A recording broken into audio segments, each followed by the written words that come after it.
Safety સાથે આ બધું કામ કરવાનું હોય છે.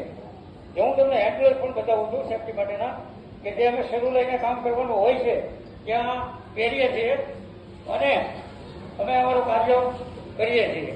કારણ કે ઇલેક્ટ્રિસિટીની અંદર એવું છે કે એમાં બેદરકારીને ગુંજાઈશ નથી. ભૂલની સજા મોત છે, એમાં માફી નથી. આ હેન્ડ ગ્લોવ્સ છે, આ અલગ અલગ ગ્રેડેશનમાં આવે છે. આ ગ્લોવ્સ 440 વોલ્ટની રેન્જ માટે પણ આવે છે. 11 kV હાયર લેસ 11,000 વોલ્ટના દબાણવાળી લાઈન હોય છે, એમાં કામ કરવા માટે પણ આવે છે. 33 kVની લાઈન માટે પણ આવે છે કે જે સબસ્ટેશનના ટેકનિશિયનો, એન્જિનિયરો અને બાકીના જે મોટા જે ઓપરેશન કરતા હોય છે ત્યાં વર્કિંગ, એ લોકોની સેફટી માટે આ હોય છે. જે સ્વિચ ગિયર લાગેલા હોય છે, પેનલ લાગેલા હોય છે, પેનલ ઓપરેશન આ મોટા પહેરીને કરવું જરૂરી છે. કારણ કે સેફટી પહેરી રાખવી પડે.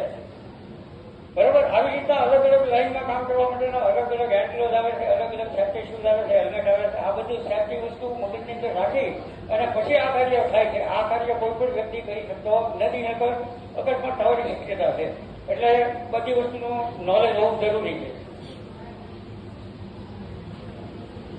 હવે હું તમને એક બીજી વસ્તુ દેખાડવા પહેલા આપણે સિરીઝ સર્કિટ બાકી છે. સિરીઝ સર્કિટ તમને જણાવું છું. હવે આ જે આપણે બે બલ્બ છે, આ બંનેની આપણે સિરીઝ સર્કિટ બનાવી છે, 2 સિરીઝ. અને આને આપણે ઇન્સ્યુલેટ કરી દઈએ.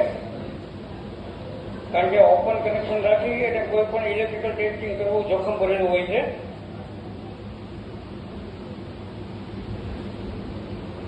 આ વસ્તુને આપણે ઇન્સ્યુલેશન જરૂરી આપી અને પછી આપણે આના કાર્યો કરવાના હોય છે.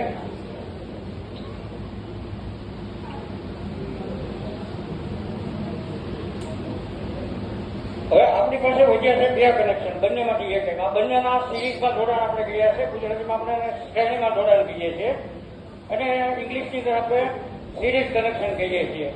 આ બંને લેમ્પના આપણે સિરીઝ કનેક્શન કરી નાખ્યા છે. હવે આ બંનેને સપ્લાય આપવાથી શું થાય તમે જોજો.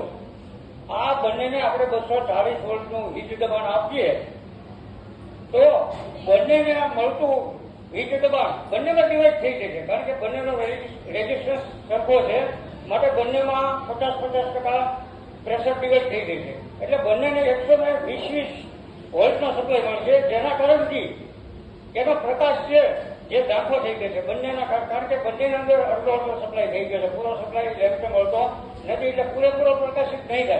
તમે જોજો. હવે આ લેમ્પ જે આપણો લાગેલો છે, આ લેમ્પ જેટલો પ્રકાશમાન છે એટલો આ પ્રકાશમાન નહીં થાય. આનાથી ઓછો પ્રકાશમાન થશે, કારણ કે એનું દબાણ આપણે ઓછું મળે છે સિરીઝના નિયમ પ્રમાણે. હવે આ બંને લેમ્પ જે છે અને આપણે સપ્લાય આપીએ છીએ, તમે ધ્યાનથી જોજો.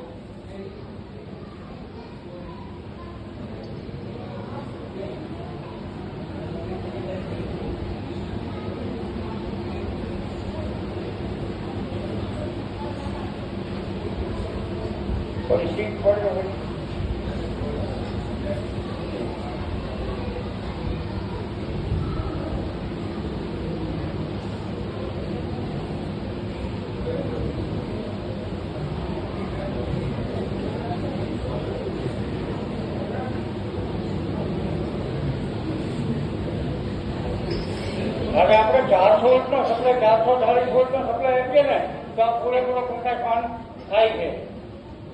440 વોલ્ટનો સપ્લાય દેવાથી બંનેમાં 220નો સપ્લાય મળવાથી બંને એક સરખા પ્રકાશમાન થાય છે અને ફૂલ થાય છે. હવે આપણી પાસે અત્યારે સિંગલ ફેઝ લાઈન છે.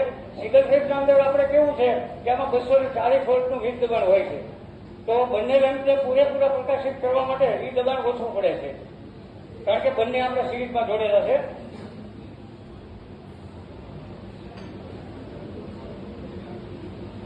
જો વિદ્યાર્થી મિત્રો, બંનેને આપણે પુરવઠો આપ્યો છે, સપ્લાય આપ્યો છે. બંને લેમ્પ થયા છે પણ પૂરેપૂરો પ્રકાશ આપતા નથી, કારણ કે આ બંને સિરીઝમાં જોડાયેલા છે. તો સિરીઝ સર્કિટના તમને બેઝિકલી તમને ખ્યાલ આવી ગયો છે કે સિરીઝ સર્કિટ હંમેશા વોલ્ટેજનું દબાણ વહેંચવા માટે ઉપયોગ કરવામાં આવે છે. કારણ કે પૂરેપૂરું આ દરેક વસ્તુ જ્યાં વોલ્ટેજની વહેંચણી કરવી હોય ત્યાં સિરીઝ સર્કિટ બનાવેલી હોય છે. ધારો કે અમારે ઇલેક્ટ્રિકલ મોટર્સ હોય છે નાની સાઈઝની, તો એના અંદર મેગ્નેટિક પોલ્સ હોય બનાવેલા હોય છે વાઇન્ડિંગ કરીને. એ મેગ્નેટિક પોલ્સને સપ્લાય ઓછો કરવા માટે